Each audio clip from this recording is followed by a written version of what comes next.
Hey YouTube, Ryu here. Well, I woke up this morning and watched a video from Boogie, and yeah, I decided to go ahead and make a video. See, earlier I was talking about Nintendo and how they have really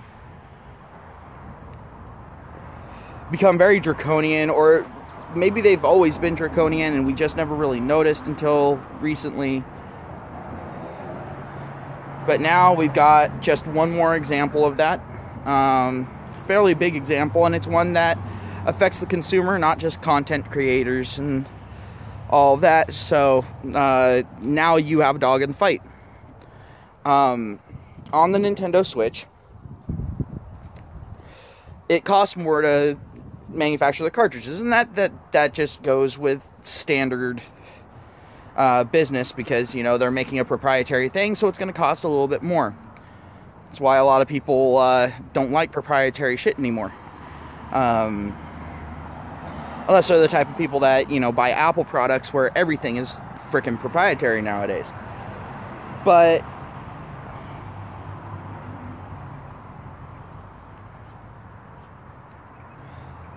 now, I'm gonna be honest, it kind of irritated me when I saw this on Boogie's video.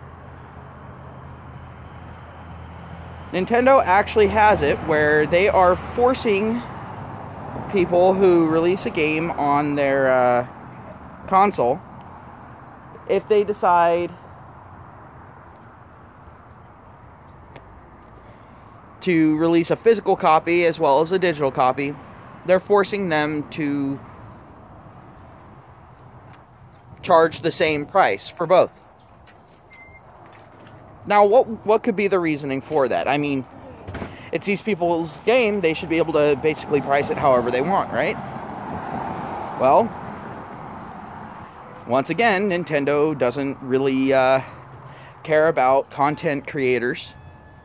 Nintendo actually gives a shit about their profitability, as well as keeping their business interests happy.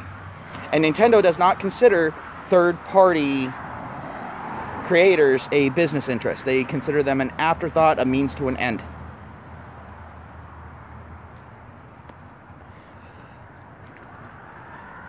Well, who would their business interests be then? If not people, you know, oh, I don't know, making things for their game.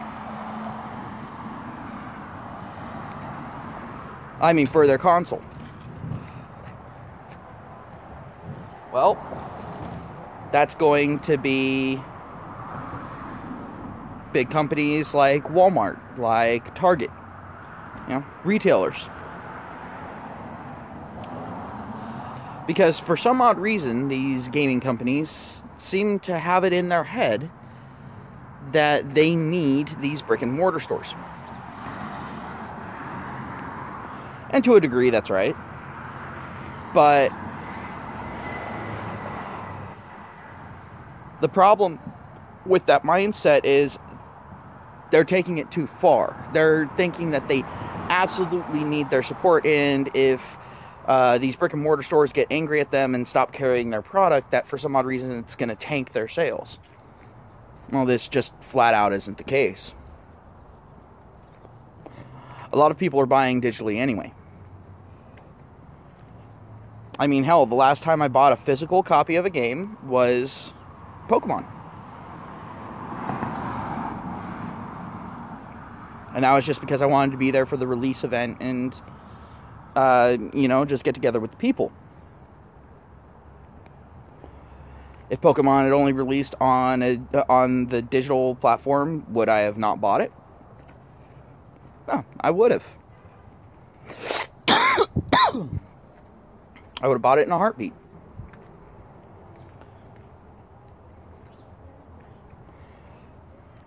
But here's the problem.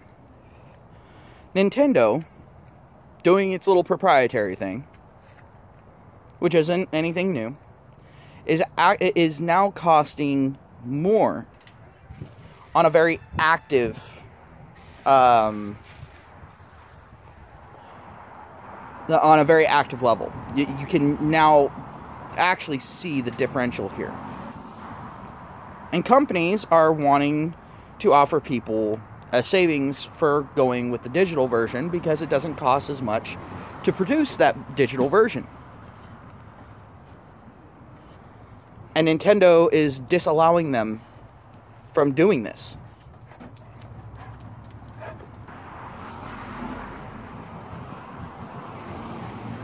Now, if you're one of those people that doesn't see a problem with that, do yourself a favor. Don't go into business. Seriously, don't go into the business world, because you're not going to do very well.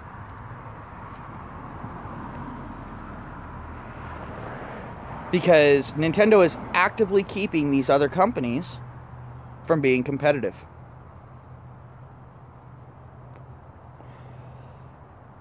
Now, to anyone who's thinking about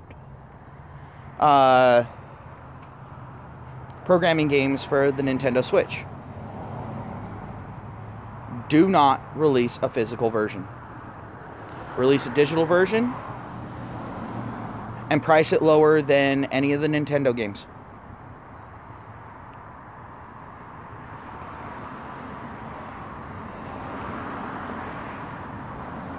That's all I can say there. And I don't care if it's an indie company doing it, which, good luck.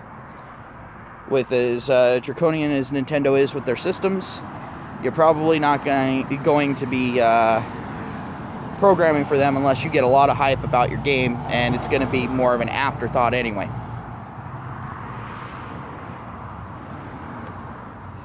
I'm talking to other, bigger companies.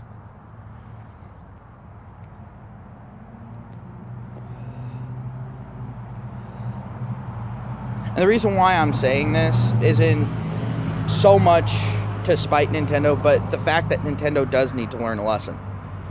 I'm not saying, price them out of the market and, drive them out of business. I'm not saying that. What I'm saying is they need to see that them not being competitive has a very negative effect on their business. What they're trying to do is they're trying to hide their non-competitiveness behind their backdoor practices. They're trying to hide it so that way the question never even gets brought up. Well, sorry, Nintendo, the genie's out of the bottle. You can't get it to go back in. So at this point, Nintendo is now only a few steps above Konami, in my opinion.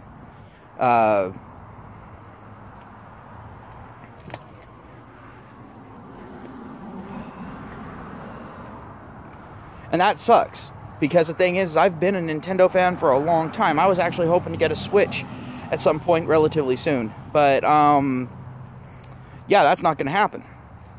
I refuse to buy the Nintendo Switch.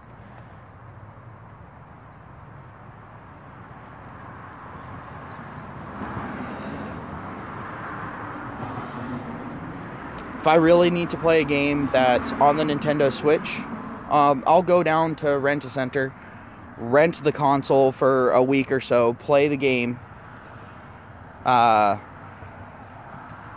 then return the console. At that point, Nintendo's not getting a damn thing. Well, I can't say that they're not getting a damn thing, because Rent-A-Center ended up having to buy the console to begin with.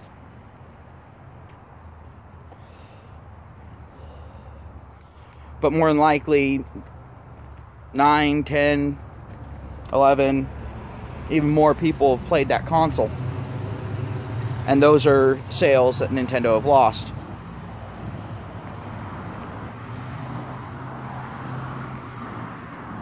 And I won't be playing it for anything that Nintendo has released.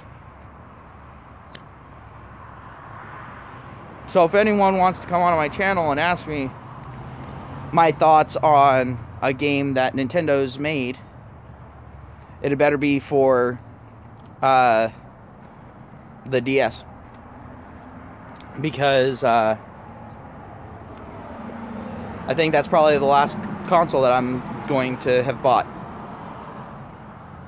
I'm pretty much done with Nintendo. I've, for the most part, outgrown Pokemon. I still enjoy the story and all that, but, you know, it's one of those situations where Pokemon's kind of gotten a little on the overbearing side.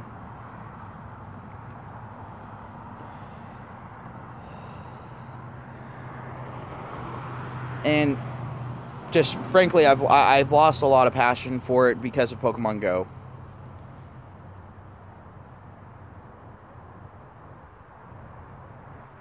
But it just really sucks. You know, Nintendo has been making piss poor decision after piss poor decision, and I'm not saying that Sun and Moon wasn't great, because it was a fantastic Pokemon game. They definitely took it in a whole lot of new directions and really tied in quite a bit.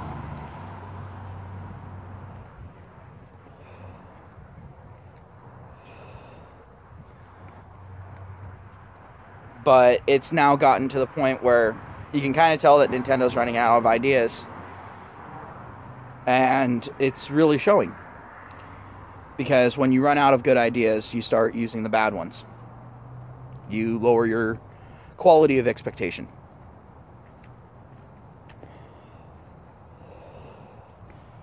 Now, I know that there's going to be some Nintendo fanboys and fangirls that are going to sit there, probably, you know, downvote this video and go, oh, well, they have to have another reason for it. Or they're going to sit there and say, well, they don't want people buying digital to be getting a better deal than people who are buying physical.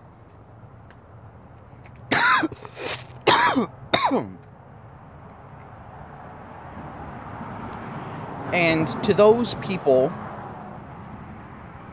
you're going to go ahead and reply to at least those arguments right now. The first argument, there's got to be some other reason. Tell me. Please tell me. And if it ends up going to the second argument, my response to the second argument is, really? So you're willing to throw people... You're willing to let people who are buying the digital version get ripped off because they are actually getting less. They're not getting that physical copy. And as we've discussed earlier with Nintendo, when you buy a new system, kind of hard to transfer your stuff over. So, real pain in the ass. I mean, especially if your old system decided to burn out. Or if it gets hit by a power surge, you know, something along those lines. So buying digital with Nintendo is already a risk. There needs to be some sort of reward. And that's not a problem with digital download, that's a problem with Nintendo policy. Because there are other consoles out there, I mean, not even just PC, I'm talking, you know, PlayStation 4 even. Hell, even Microsoft with their Xbox. Same situation as the PlayStation 4. You get a new console. So if you had one of the original PlayStation 4s and you wanted to go ahead and get an updated PlayStation 4, you sell your old PlayStation 4 after wiping it, buy the new PlayStation 4, you go ahead and log on, anything in your library on your account, you can re-download again. You don't have to jump through hoops. All you have to do is log on to the new one. So why can't Nintendo do it? Oh yeah. Because they want an iron grip on everything. They're so afraid of one person getting a game for free. People always, you know, dog on these other companies for being greedy. And I'm not saying that they're necessarily wrong. Alright? I'm not going to say that. Because, hell, I'm one of those people that dogs on those people. But I dog on everyone equally when they do the same shit. And Nintendo is showing its greed here. It's showing its lack of competitiveness. And at this point, Nintendo needs to take a hit. People need to stop supporting these types of actions. Now, am I saying boycott Nintendo? No. Because, I mean, let's be honest. Nintendo is way too big for a boycott to really be effective. Have way too many fanboys and fangirls. And Nintendo fanboys and fangirls are some of the most toxic people on the fucking planet. Alright? That community is very numerous. And it's not going anywhere anytime soon.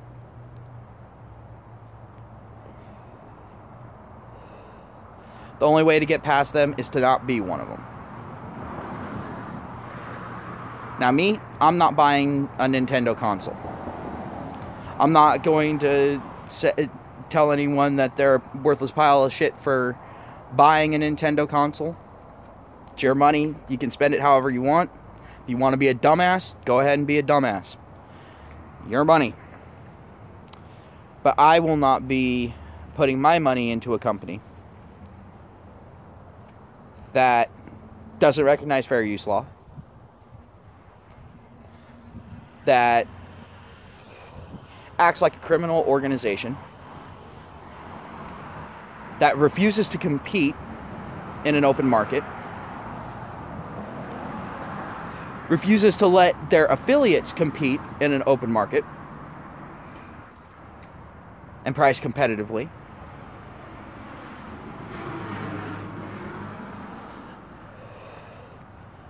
and overall is so paranoid and skittish that they hold themselves back while simultaneously being careless with their IPs.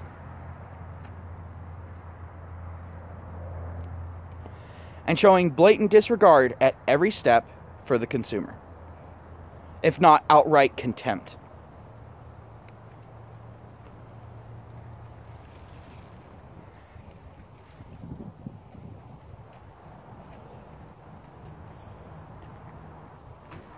There's no excuse for what Nintendo's doing. Because every time you make an excuse, it just raises another question that's even more uncomfortable to answer. I've gone through, I've tried to make every excuse in the book for Nintendo in my mind.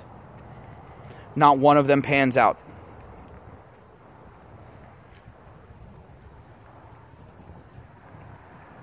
It just gets uglier and uglier and uglier as you go.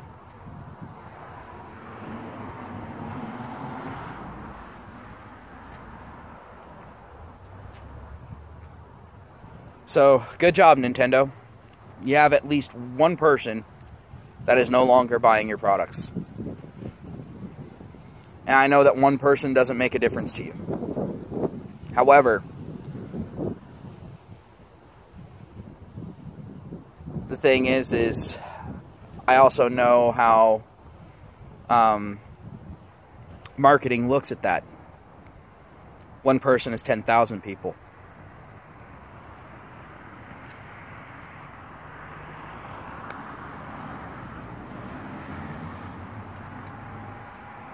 You've been losing positive press and gaining negative press. You've been pissing off every last person that you can. You've been abusing the legal system. At this point, like I said, you're only a couple of rungs above Konami.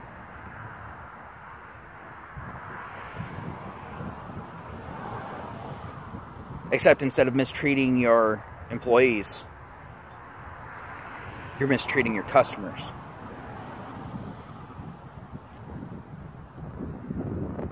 And now you're mistreating your associates, the people actually creating the content for your console. So in that way, you are exactly like Konami.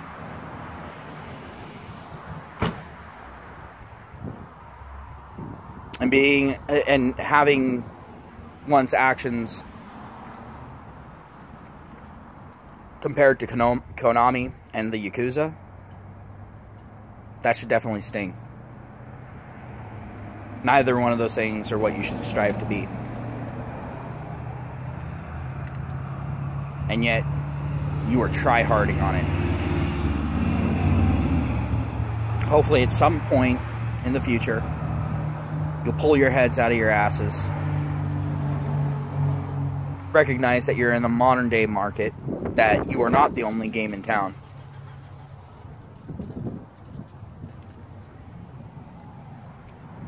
And you'll recognize that competitiveness is actually necessary. That is, unless you want to become a Japanese-only company again. At which point, feel free.